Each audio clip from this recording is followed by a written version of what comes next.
ഇന്നൊരു പുതിയതായിട്ടുള്ള ഒരു റെസിപ്പിയാണ് കേട്ടോ. ഒരു ബീഫ് സാധാരണ ഉണ്ടാക്കുന്നതിൽ നിന്നും ഒരു വ്യത്യസ്തമായിട്ട് നമുക്ക് എങ്ങനെയാണ് ബീഫ് റോസ്റ്റ് എടുക്കാമെന്ന് നോക്കാം. അപ്പം എല്ലാവരും വീഡിയോ മുഴുവനായിട്ട് കാണുക. പുതിയതായിട്ട് കാണുന്ന ആരെങ്കിലും ഉണ്ടെങ്കിൽ പ്ലീസ് ഒന്ന് സബ്സ്ക്രൈബ് ചെയ്തിട്ട് കാണുക. ഇഷ്ടപ്പെടുകയാണെങ്കിൽ ലൈക്ക് ചെയ്യുക, ഷെയർ ചെയ്യുക കേട്ടോ. അപ്പോൾ നമുക്ക് കുറച്ച് സ്പൈസി ആയിട്ടുള്ളൊരു റെസിപ്പിയാണ് കേട്ടോ ഇത്. അപ്പോൾ അതെങ്ങനെ ഉണ്ടാക്കിയെടുക്കുന്നത് നോക്കാം. അതിന് വേണ്ടി കുക്കറിലേക്ക് ആദ്യം ഒരു കഴുകി വൃത്തിയാക്കി വെച്ചിരിക്കുന്ന ബീഫ് ഇത്തിരി ഉണ്ടാവില്ല, കുറച്ച് ക്വാണ്ടിറ്റിയിലാണ് ഉണ്ടാക്കുന്നത്. അതിലേക്ക് ആവശ്യത്തിന് ഒരിത്തിരി വെള്ളവും മഞ്ഞൾപ്പൊടിയും ഉപ്പും കൂടെ ചേർത്തിട്ട് നമുക്കിതൊന്ന് വേവിച്ചെടുക്കണം. ഒരു 5-6 വിസിൽ വരെ നമുക്ക് ഓരോരുത്തർ ബീഫിന് ഓരോ വേവാണല്ലോ, അപ്പോൾ അതിനനുസരിച്ച് വേവിച്ചെടുക്കാം കേട്ടോ. കുറച്ച് വെള്ളം മാത്രം ഒഴിച്ചാൽ മതി. ഇത്തിരി ഉപ്പും മഞ്ഞളും മാത്രം ചേർത്തിട്ട് അതൊന്ന് വേവിച്ചെടുക്കാം. വേവിച്ചെടുത്തതിന് ശേഷം വേണം ബാക്കിയുള്ള നമ്മുടെ ഈ മസാലക്കൂട്ടൊക്കെ റെഡിയാക്കാനായിട്ട്.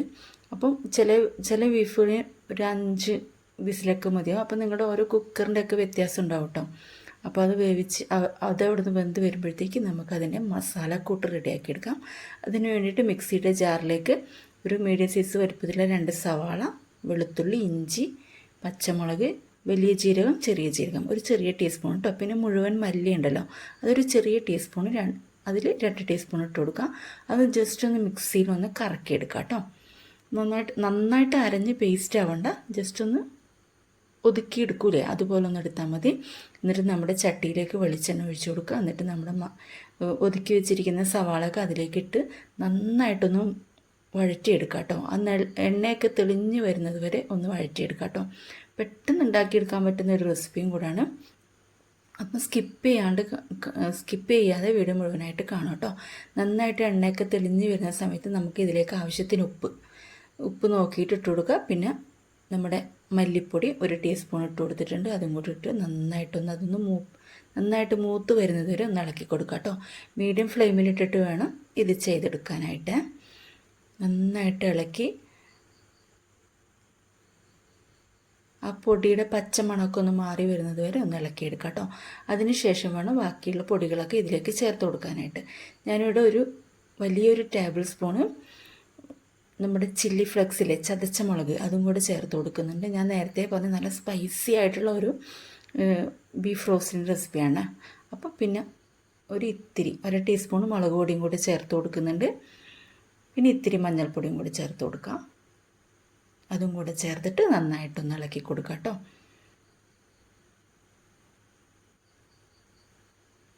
നന്നായിട്ട് ഇളക്കി യോജിപ്പിച്ചതിന് ശേഷം നമുക്കതിലേക്ക് നമ്മൾ വേവിച്ച് വെച്ചിരിക്കുന്ന ബീഫ് വെള്ളത്തെ പാടെ തന്നെ ഒഴിച്ചു കൊടുക്കാം കേട്ടോ. അതുകൊണ്ടാണ് ഞാൻ പറഞ്ഞത് കുറച്ച് വെള്ളം മാത്രം, ആ ബീഫ് വെന്ത് വരാനായിട്ടുള്ള ബാക്കിയുള്ള വെള്ളം നമ്മുടെ ബീഫിൽ നിന്ന് തന്നെ ഇറങ്ങി വരും. എന്നിട്ട് ഒഴിച്ച് നന്നായിട്ട് ഇളക്കി യോജിപ്പിച്ചെടുത്തതിന് ശേഷം നന്നായിട്ട് കുറുക്കിയെടുക്കണേ. വെള്ളം കൂടുതലുണ്ടെങ്കിൽ ഒന്ന് കുറുക്കിയെടുക്കാം. ആവശ്യത്തിന് മല്ലിയിലയും കൂടെ ചേർത്ത് കൊടുക്കുന്നതിന് മല്ലിയിലയും കറിവേപ്പിലയും കൂടെ ഉണ്ട് കേട്ടോ ഇതിൽ. നന്നായിട്ട് ഇതൊക്കെ ഇത്തിരി കൂടുതൽ ചേർത്താലും കുഴപ്പമില്ല കേട്ടോ. ഈ കറിയൊക്കെ ഒന്ന് കുറുകി വറ്റി വരട്ടെ കേട്ടോ. മീഡിയം ഫ്ലെയിമിലിട്ടിട്ട് വേണം ചെയ്യാനായിട്ട്. ലാസ്റ്റായിട്ട് നമ്മൾ കുറച്ച് ഗരം മസാലയും കൂടി ഇട്ട് കൊടുക്കുക കേട്ടോ. അപ്പോൾ നമ്മുടെ ബീഫ് റോസ്റ്റ് ഇവിടെ റെഡി ആയിട്ടുണ്ട്. നല്ല സ്പൈസി ആയിട്ടുള്ളതാണ്. അപ്പോൾ എല്ലാവരും ഒന്ന് ട്രൈ ചെയ്ത് നോക്കിയിട്ട് എൻ്റെ ഫീഡ്ബാക്ക് അറിയിക്കുക. പ്ലീസ് ഒന്ന് ഇഷ്ടപ്പെടുകയാണെങ്കിൽ ലൈക്ക് ചെയ്യുക കേട്ടോ.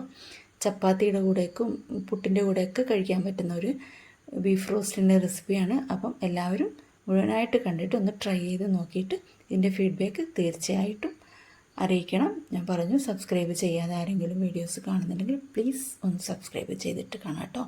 അപ്പോൾ okay, thank you for watching my video. Thank you.